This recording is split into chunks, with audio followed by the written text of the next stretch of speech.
Tingnan niyo trilyon-trilyon ang utang ng bansang Pilipinas. Hindi unlad ang ating bansa, lalo tayo may hirap at walang trabaho. Si Bongbong Marcos ay dapat umuwi na sa Ilocos at mamahinga na kasi hindi na niya kayang pamumuno ng bansa.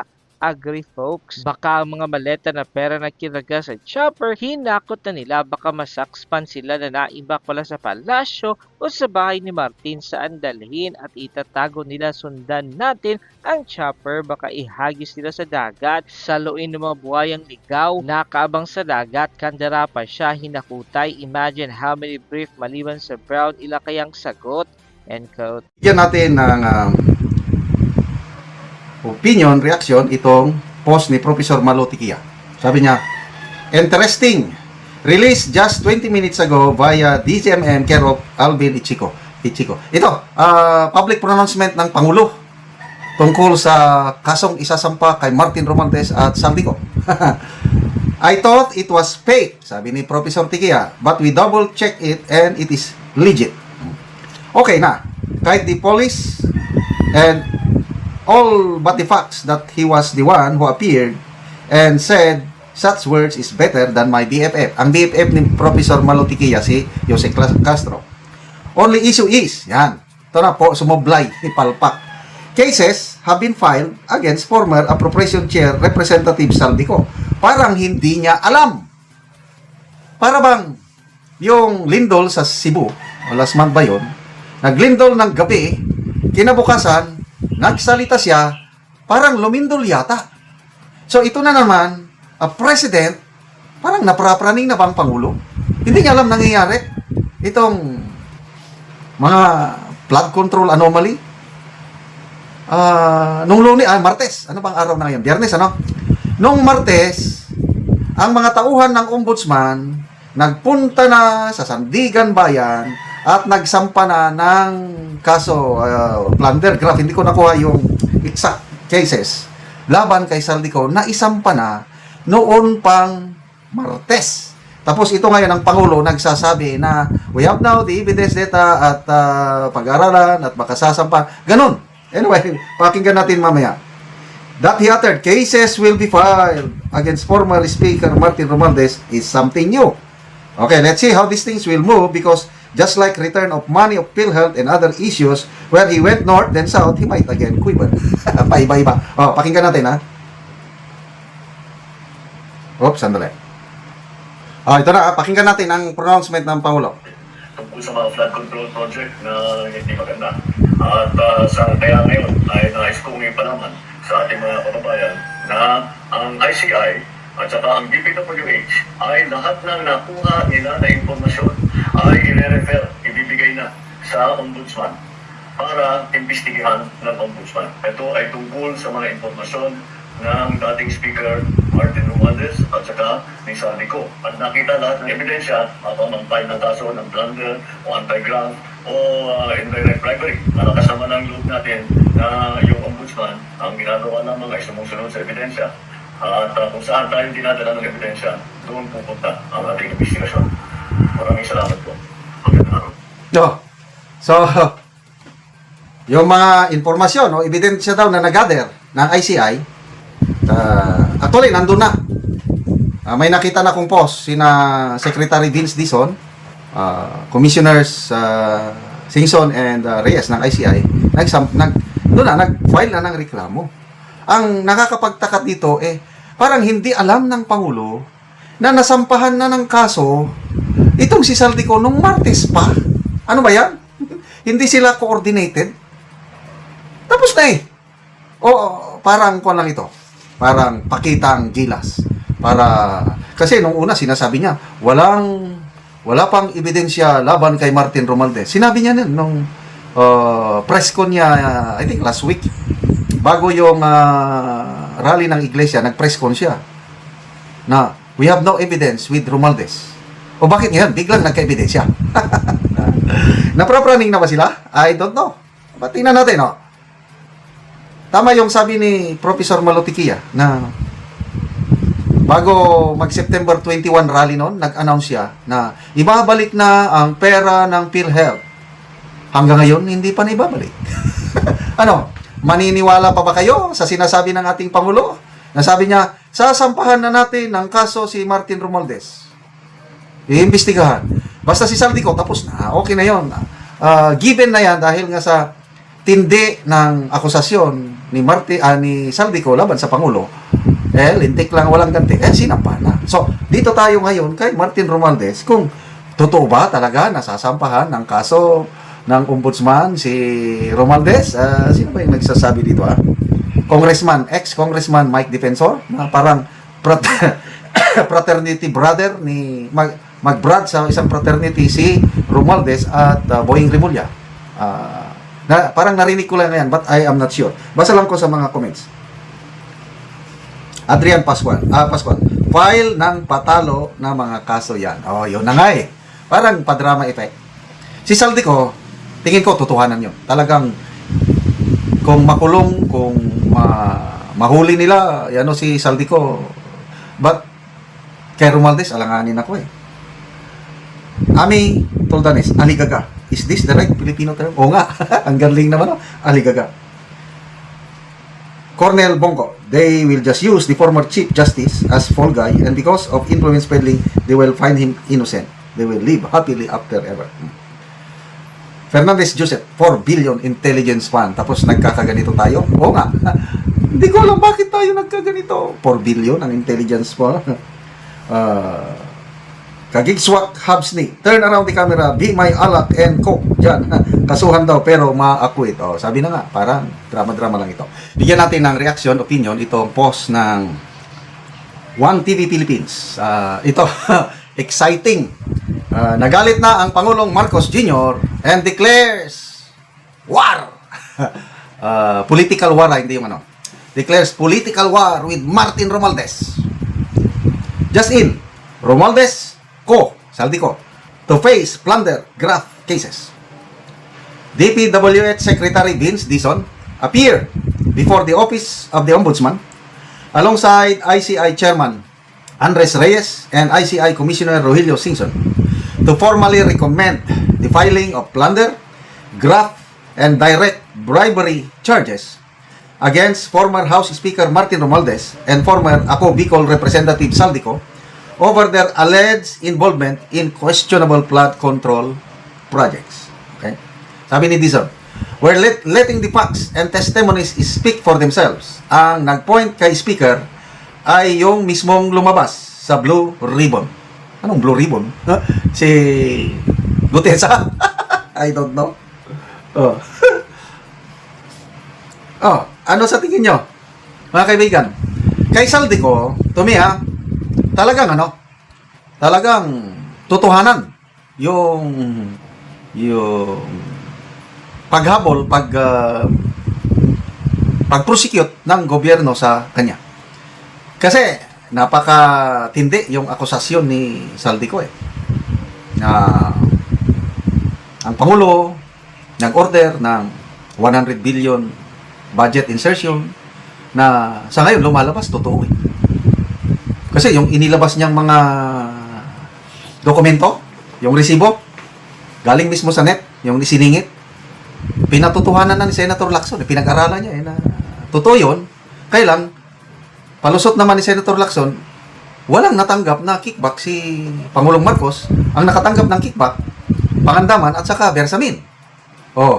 So at least, totoo yung sinasabi ni Saldico. So, malaking sampal sa mukha ng administrasyong ito, yung testimony ni Saldico.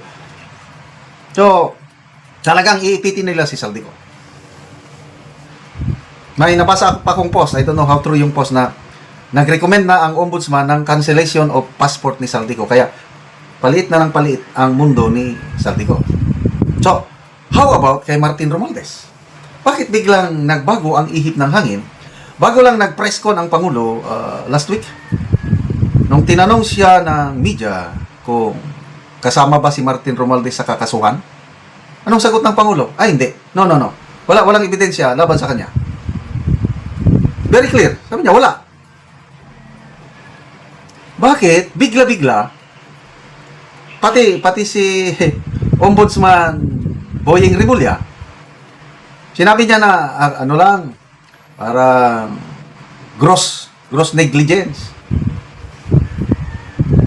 Kasi walang ebidensya pointing to Martin Romualdez. Nakakapagtaka, bakit ngayon biglang isinama sa kakasuhan o sinampan ng kaso si Martin Romualdez? Pinag-iisipan ko yan. Parang totoo ba na lalabanan na ng Pangulong Marcos ang kanyang pinsan? O I don't know. Hindi ko pa yan masagot. Basta, curious lang ako. Amad de Jesus, useless. At after a year, quits ng kaso, may natiripasan na ipon. Prede Pulido, masaya talaga to. Papayag kaya si Tamba na siya lang ang malaglag o babagsak? Yun ang tanong. Or, is it another circus? Yun ba yung tanong ko? Baka circus. Along the way, absuelto si Tambi kasi palalabasin na walang direct evidence.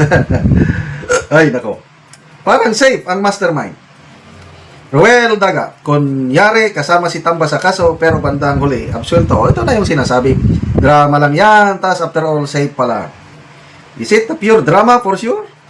Anyway, kaabang-abang talaga ang mga pangyayari. May magpapasko ba sa kulungan? Yan ang tanong. I think 2 days ago, merong post akong nabasa ng mga personnel ng ombudsman ay nag-file na ng kaso laban kay Saldico sa Sandigan Bayan. So talagang nandun na sa korte. Bakit ito? Na ang ICI magsasampa ng reklamo sa ombudsman laban ulit kay Saldico at ngayon idinagdag na si Martin Romualdez. So parang duplication ng trabaho eh.